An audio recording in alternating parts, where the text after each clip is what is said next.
Good day, Crime Talk aficionados. My name is Scott Reich, and this is Crime Talk. Yes, can you believe that it has been 6 years from the start of the Chris Watts case, the case that started it all for Crime Talk? Richard Allen has another hearing set. What would you do if a adult strange man showed up looking to date your 12-year-old daughter? A story of two not very good guys, and then our dumb criminal of the day. Let's talk about it. Lawyer. Good day, everyone. Welcome to Crime Talk. You know the drill. Subscribe if you haven't, like if you do, leave me a comment below, and hit that little bell so that you receive notifications of when we go live or put up new content. All right. Yes, August 13th, 2024. Can you believe how quickly the year has gone by? A couple of things. We may or may not have a live tonight because, well, they're putting up a new wall here at the Crime Talk studios, and they're going to be working on it this evening. So we'll try to figure something out. But if not, we'll do it another time. All right, let's go ahead and get to the docket for August 13th, 2024. And first on the docket, 6 years. That's right, it's been 6 years since the death of Shanann, Bella, and Celeste. But obviously the case has got a lot of attention even today because, look, we are still talking about it. It's one of the most heinous things that I've never seen. And let's face it, I've seen a lot of heinous things, ladies and gentlemen. So what is going on these days as it relates to Chris Watts? Well, it was August 15th, 2018, 2 days after his wife and daughter were reported missing. Police say that Watts confessed to killing Shanann, claiming it was because she had smothered the kids to death after he had told her he wanted to separate.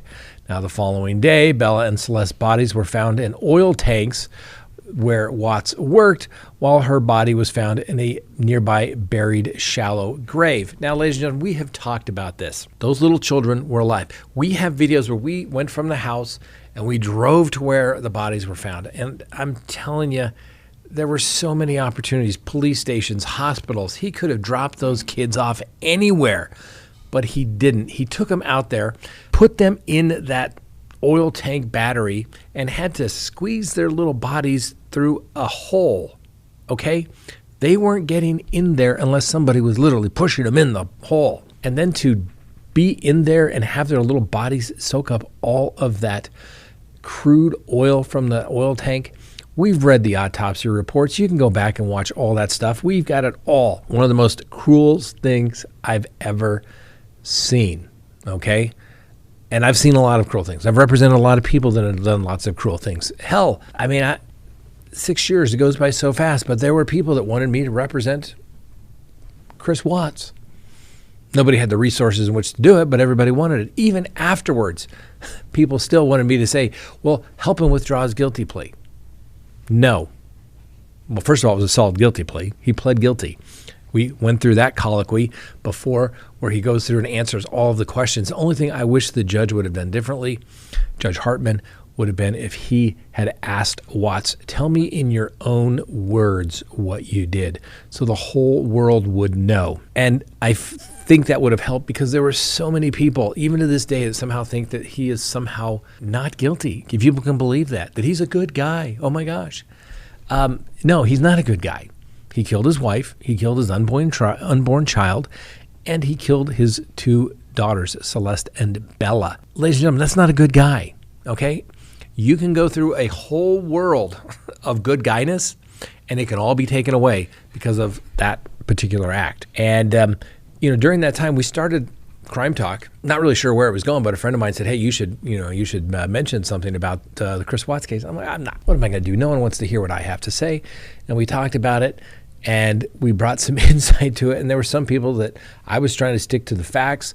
And there were some people, I won't mention any names, but some places would come up with the most bizarre, crazy ideas that you would ever imagine. I was like, that's great.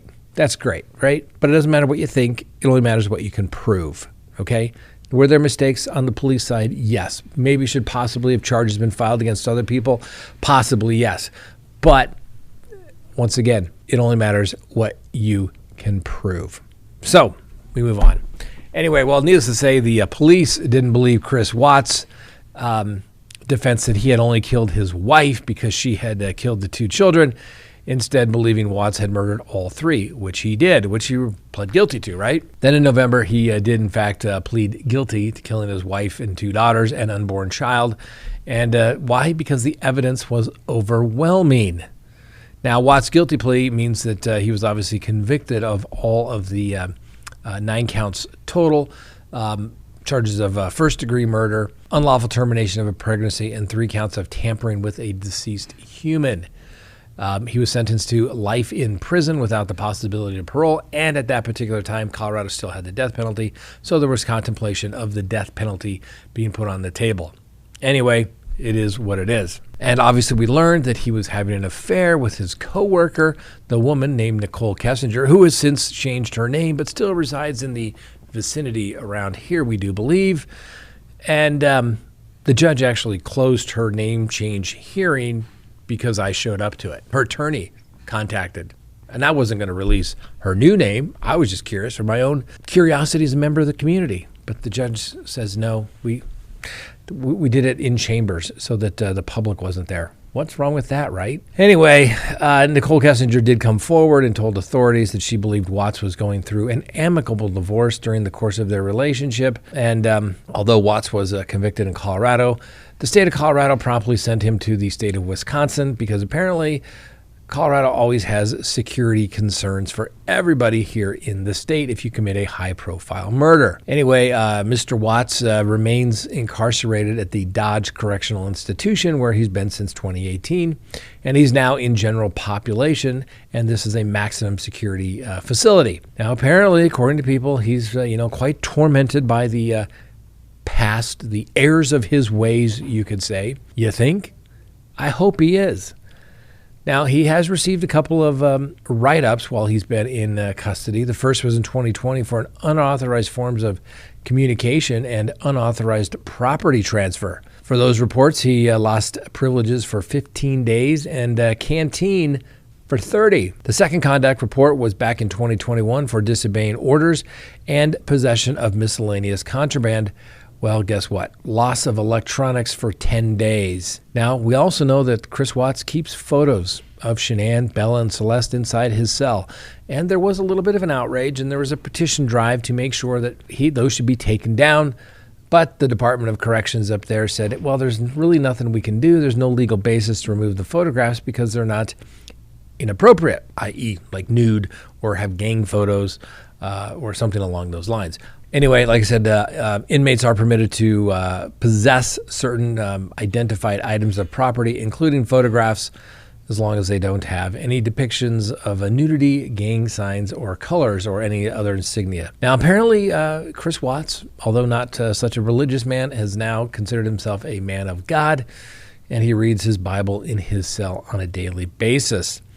Now, we also know that Watts has been corresponding with multiple women during his incarceration, and they send him apparently sexy but yet appropriate pictures, and he will respond to them. Because after all, a lot of women apparently think that he is quite handsome and just simply misunderstood. Yeah, misunderstood. I think women that would write to him for a romantic relationship probably need to see somebody, talk something through. You don't need to try and change somebody, okay? He's never getting out of prison. He's not a good guy. I don't care what he says he does, what he's done. He killed his wife and 2 children and an unborn child, ladies and gentlemen. That's it. And he apparently also passes his time when he's not reading the Bible, is working as a custodian in the prison. Like I said, ladies and gentlemen, 6 years. Now, I know there's a lot of people that say, Scott, I've been with you from the beginning. I appreciate each and every one of you. Whether you are a subscriber 6 years ago or 6 minutes ago or 6 hours, we appreciate each and every one of you. Next on the docket, Richard Allen. That's right. The next hearing for the Delphi murder suspect has been set. Judge Francis Seagull has scheduled another status conference at 1 p.m.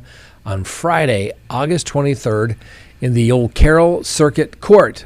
Now, according to the judge's order, the first portion of the hearing will be closed to the public, while the second part will be open to the public. Now, the new hearing was after 3 days of motions hearings that began on July 30th and ran through August 1st. Now, Judge Gall heard from the defense and prosecution as she weighed multiple issues, ranging from the defense's alternate murder suspect theory and to the admissibility of the reported confessions of Mr. Allen made while he has been in custody. Now, Judge Gall took most of those motions under advisement and is yet to issue a ruling. However, the defense did win their request to have Mr. Allen moved from the state custody back to the county jail, which will make it a little easier for the defense attorneys to talk to Mr. Allen. Now, for those who don't know, Mr. Allen faces 4 counts of murder in connection with the February 2017 death of Abby Williams and Libby German near the Monon High Bridge there in Indiana. He was arrested back in October of 2022, more than 5 years after the girl's death. And the case has been somewhat slowed in legal back and forth involving the defense, prosecution, and the judge herself. Judge Gall attempted to remove Allen's attorneys from the case, although the Indiana Supreme Court ultimately intervened and reinstated Allen's original defense team. Allen's defense team has made also multiple attempts to remove the judge from the case and made several attempts to have her recuse herself. The state high court has refused to replace Judge Gall. Next, this is weird and creepy. What would you do if a 45-year-old man showed up to talk to your 12-year-old daughter? I'd say shoot first, drag the body inside. That's what I would do. Little attorney joke there, ladies and gentlemen. Anyway, a 45-year-old Oregon man who was cyberstalking a 12-year-old for years showed up at her home in Ohio before he got himself arrested. Take a look at some of this body cam footage. It shows Timothy Nielsen barefoot and somewhat manic standing outside the girl's home. Well, the Brunswick, Ohio police told him that he was trespassing on private property, and he said he was just trying to get a date with a girl on the internet. Now, as you can see from the body cam, the father of the young girl told the officers that the FBI has already been involved. Apparently, this guy's been harassing his 12-year-old daughter online for years. Now, Nielsen was seen becoming belligerent with the police and said 12 is too old. I was looking for a 6-year-old, as the officer told him how disturbing that comment was. Yes, I would tell him never repeat that statement ever again. Anyway, he was arrested and later charged with menacing and stalking and importuning during the July 28th, 2022 ordeal that we see on body cam. It's all been released because he's been sentenced. Just for your curiosity, importuning in Ohio is defined as the act of soliciting a minor to engage in sexual activity. Ew. Well, needless to say, Mr. Nielsen was later found guilty of 3 counts and sentenced to the maximum of 4.5 years in prison after a trial. But the young girl's family believes the charges were not tough enough and alleged they have an emergency protection order in place. So hopefully he'll stop coming by, because we all know how people follow those protection orders, right? No, they don't. And I'll have a story in just a minute about how they don't. Anyway, Mr. Nielsen first began communicating inappropriately with the minor after watching her arts and crafts video on YouTube that she started when she was just 6 years old. Now, when police asked him what his name was, he first told him his name was Ask Little Children, before officers were able to get him to disclose his real name. Mr. Nielsen told police he was homeless and a truck driver before he chanted about God and the kingdom of heaven. And in the video, he told police, "I'm here for my woman, and if she does not want me, I will leave right now forever." He made some bizarre movements and at one point kneeled down on the pavement and waved his arms in the air. Now, the officer, who remained quite professional and composed throughout this entire conversation with Mr. Nielsen, that what he was doing was against the law. You can't have a relationship with a 12-year-old, the officer stated. He said, her father forbid it. You're not welcome on this property, he said, and he needs to be asking himself what are his long-term goals are. At times, he was babbling and said he wanted to take his life, but said he was not suicidal when the police actually asked him. Mr. Nielsen added, "I'm in a nightmare, man. I've been 5 years here, man, on the same girl. I don't do any other girls, man." He says he's not putting anybody in danger. I'm not looking for sex. Maybe just a date or coffee or something. Maybe just to meet her. You know, he said that he was a virgin.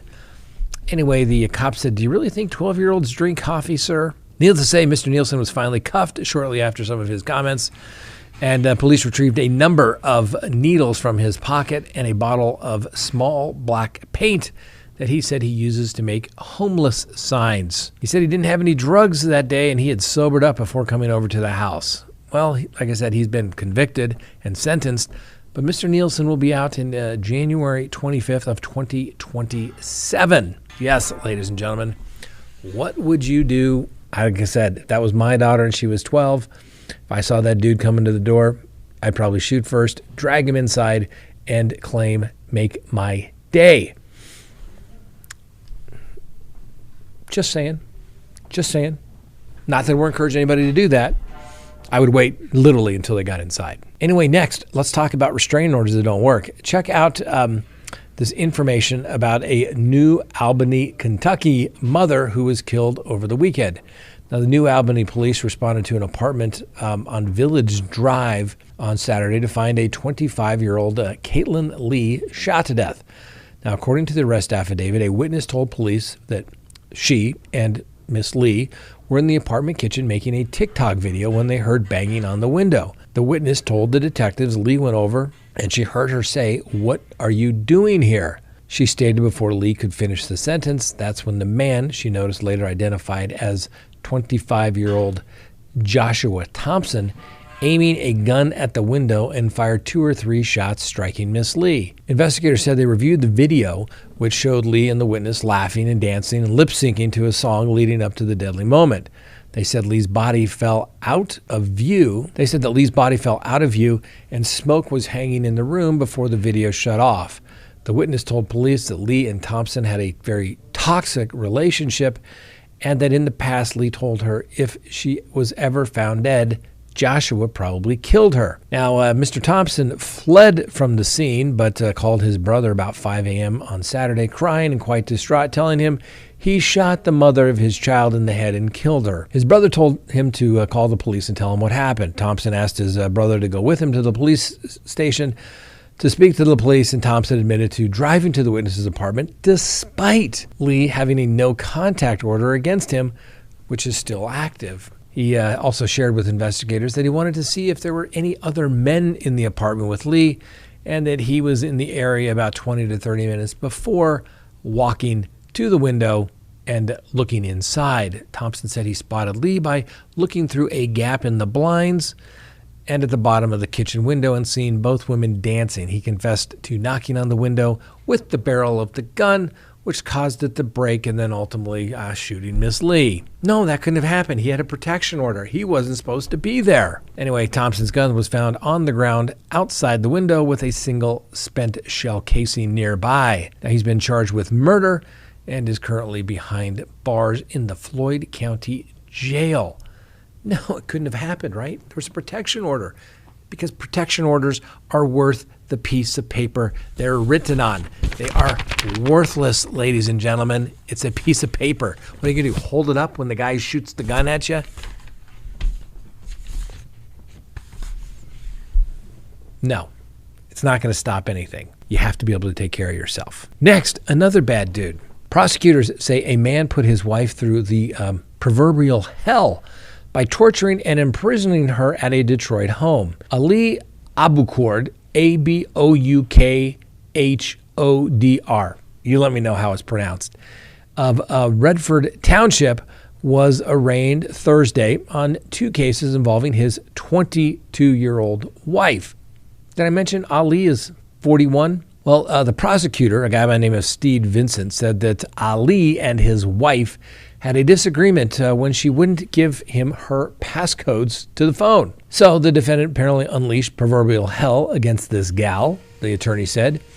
And in the hundreds, if not thousands of cases before this court, these set of allegations are some of the worst, the prosecutor noted. The prosecutor said Ali was torturing the woman over an 18-hour span from July 14th to 15th. He struck her multiple times, according to the prosecutor. He strangled her to the point of unconsciousness multiple times. He beat her with a belt repeatedly. He dragged her upstairs, having her head hit every single stair as he dragged her up the stairs.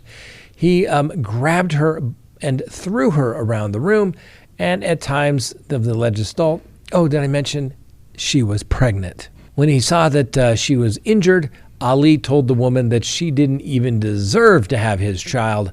And after about 18 hours, the woman figured out a way to contact the mother, and her mother called the police. Officers made a report and documented the woman's injuries with pictures, and the Detroit police confirmed that they had in fact responded to the address once.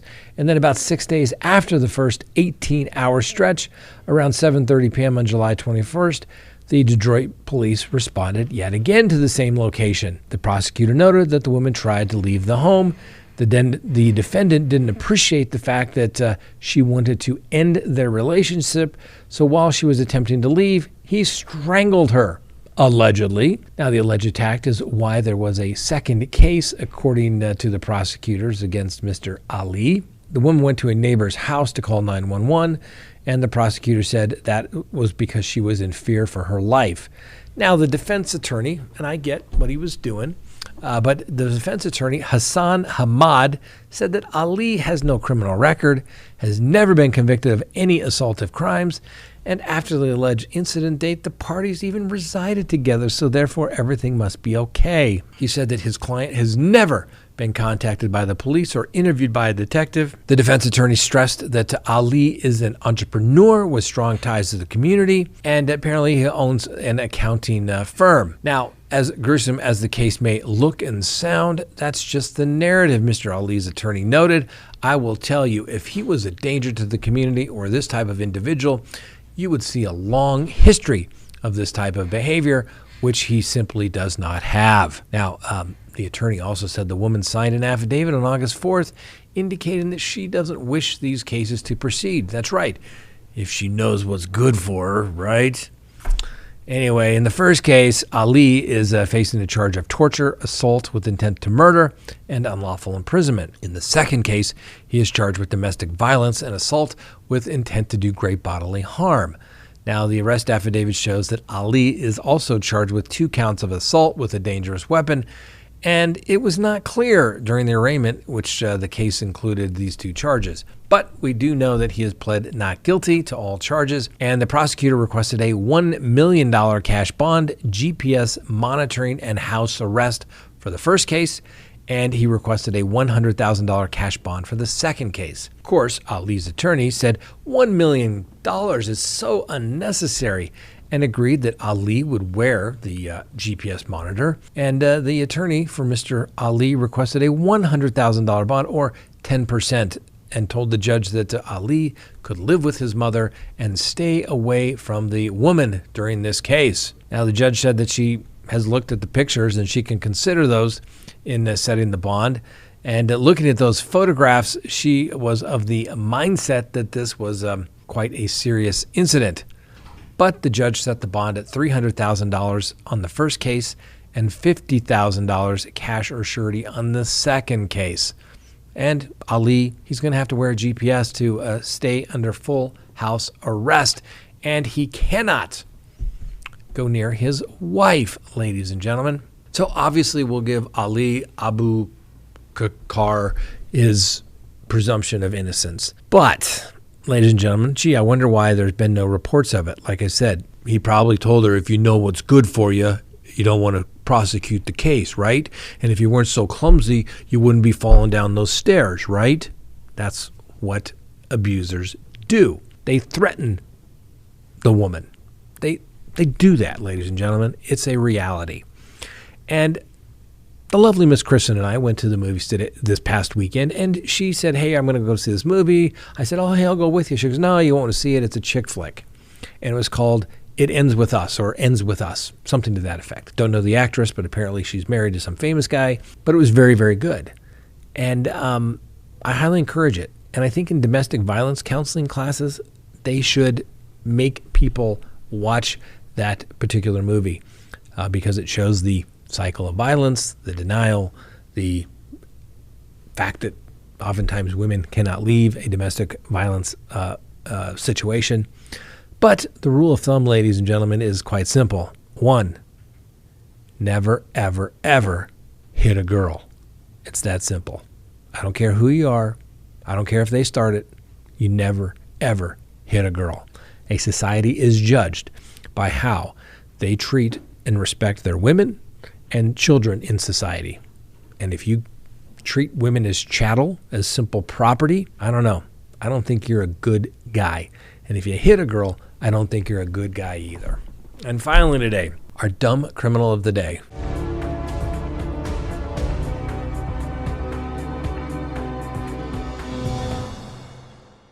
An Illinois woman has pled guilty to stealing $1.5 million worth of chicken wings from the school district from where she worked. Take a look at Vera Liddell. She was the food service director for the Harvey School District, 152 near Chicago. Now, Cook County prosecutors accused her of stealing massive amounts of food meant for take-home meals for students learning remotely during the pandemic. She allegedly ordered more than 11,000 cases of chicken wings from the school district's food provider and then picked up the order in a district cargo van.